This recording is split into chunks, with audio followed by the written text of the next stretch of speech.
So let's go back to your stuff. You popping off, you see the dude, you get inspired, you get out of juvie, you're ready to go, and I'm not sure what happens next. So I'm still caught up in the streets, you know what I'm saying? Like there's no really no industry for people to try to there's nobody to go see like a manager or anything like that, you know what I'm saying? Like Right. so we was in the streets, but you know, slowly but surely was openings happening. Like for example, in Park X there was like this I think KB touched on this, right? Um it was a youth center. You know, shout out to PEYO, Park Extension Youth Organization. Right. You know what I mean? And it was a little what you call that, like community youth community center in there. Yeah. So it was a little thing they used to do every Tuesday and Thursday called Street Sound. Where they would rent out the auditorium, and you could just like grab the mic and practice your songs, and you know eventually be part of the show at the end of the year. You know what I mean? So you know that's when we first started. You know, really taking it to the next step, to the next level. But we weren't ready as artists, you know, yet because performance wise we wasn't sharp. You know, even song wise we wasn't sharp. We was just putting together a couple verses here and there. Me and KB did a bunch of songs that were never released, but you know we performed a lot of them, and but we wasn't really sharp yet. You know what I mean? We might have been sharp with the pen, but we weren't sharp as far as you know song content, substance, and things of that nature and performance. So you know during that whole Street Sounds boot camp, I like to call it a boot camp. They taught us how to perform, how to hold a mic, how to run up on stage, how to breath control and all this mic presence.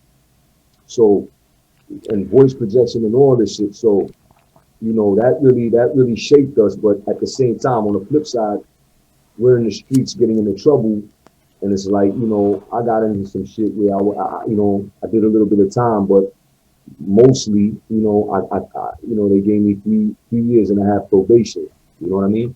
And I couldn't be in Park X no more for that 3 year period. It was part of my probation. I couldn't be in Park X, so you know I moved on the outskirts of Park X. I kept doing my thing, but you know, just trouble. So eventually, you know what I'm saying, I went to LA.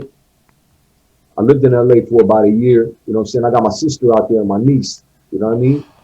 So, you know, just being out there kind of just gave me the true perspective of life because I was just seeing shit, you know, the industry of hip hop industry, the music industry, the way it really functions, the whole structure. I was seeing the true structure of things and how you start with a song. You know, you start with the vocals and the beat, and then the whole process. I seen the whole process with real professionals. Like I'm talking about, I don't know if people know this guy, but he's a big producer. I met this guy called Seven Aurelius. I walk up in his studio. This guy's working on a remix for Janet Jackson, bro. Whoa. You know what I mean? So this is major, real fucking studio. Like, you know, I met, you know, cats like Heavy D, Rascats, Fredro Star. You know, I met Suge Knight, believe it or not. A lot of people don't know this, but I met Suge Knight, man. You know what I mean? Shout Whoa. out to Suge Knight, man. Yo, free Suge Knight, you heard? Word. And, you know, stuff like that. So when I came back, you know, I had a newer perspective. Shout out to my nigga KB, because that's that brother that looked out for me when I got back, bro. For real. He looked out for me when I got back, you heard? Till I got back up on my feet. You know what I'm saying? God bless his children too, man. I want to tell that brother I love him. You know what I'm saying? I tell him all the time, but you know what I'm saying? That's my brother.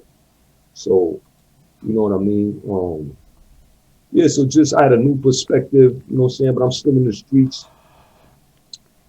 And from there, you know, we decided, okay, well, let's see what we got. Let's see what we can do with this music. The internet is popping now, like around 2004, 2005. People are putting me on. And I'm learning MySpace. You know, I'm glad you pointed it out before because we were huge on MySpace. I'm gonna say I keep saying we because you know I like you know what I'm saying, but it was mostly you know what I'm saying it was me, man, me and my people. You know what I mean?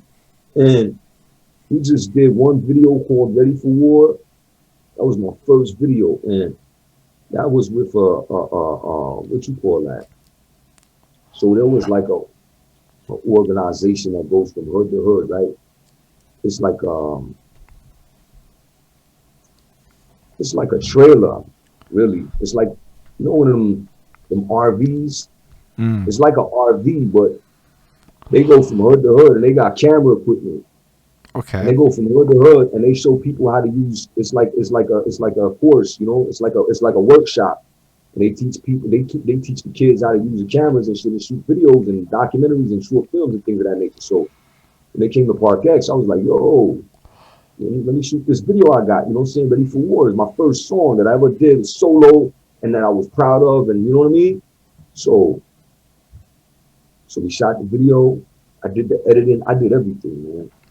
And it came out nice. I'm actually proud of that video. A couple of cats in New York seen it, you know, some of the Wu-Tang family seen it in New York. Shout out to Dungeon Master, You you know know, what? from the You know Dirty what's really cool Club. though is with what you just said was something I'm trying to figure out in life is how to deal with obstacles that get in your way. So here's an obstacle. It's like 2005, let's say. Nobody has music videos. Yo, I'm in high school at this point, so I know that like cameras and stuff exist, but like let's say I'm of an economic sphere where they don't exist really there yet, you know.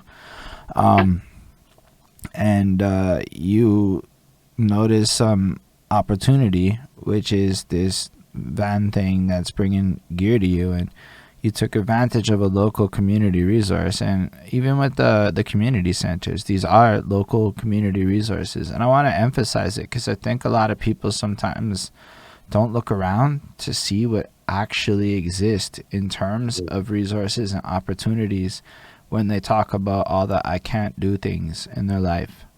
So what I think is incredible is you took advantage of one of those things. And technically, like, you know, probably in some way our tax dollars or some bullshit are paying for this crap. So it's good to see like it goes to things that turn into really big and meaningful things to people. Just so that when we have these conversations we can remember moments like how Action Man's career gets launched off of some movement like this. This is a true fact that you are spitting, my brother, because you know that shit kind of say, you know, it's like I keep saying, this music shit saved my life, saved a lot of our lives, you know.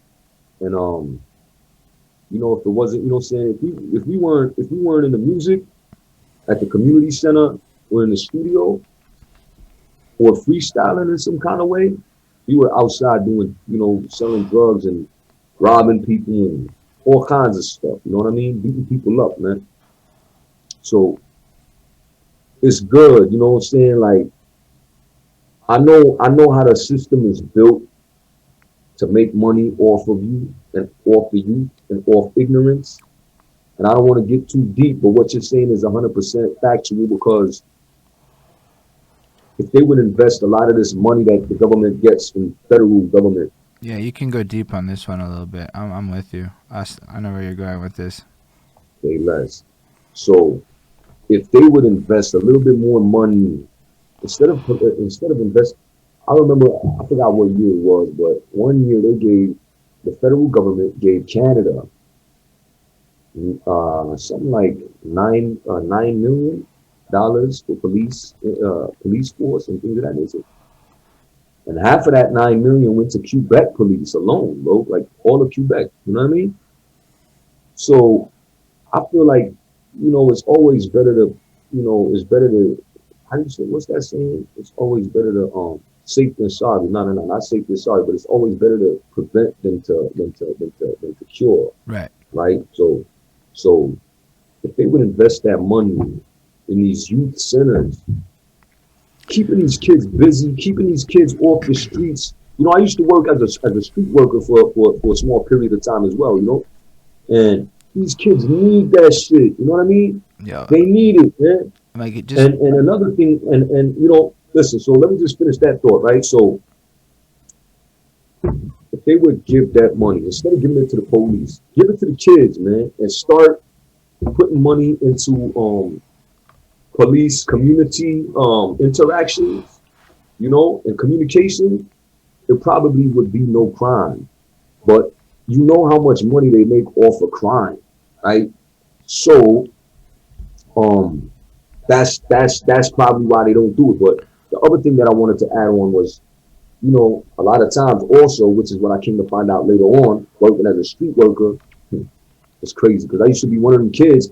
I ended up being a street worker, but then I seen how a lot of times when these community centers get federal money from the government, they pocket that shit, bro. This is a true story. Yeah, that's You big. know what I'm saying?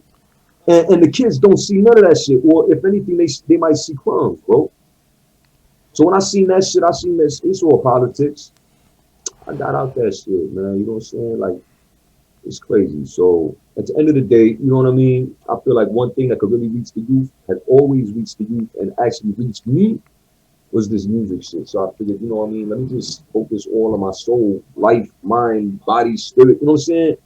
Into this shit, and you know what I mean. Hopefully, I could inspire somebody. Same Yeah. way how I was inspired. You know what I mean?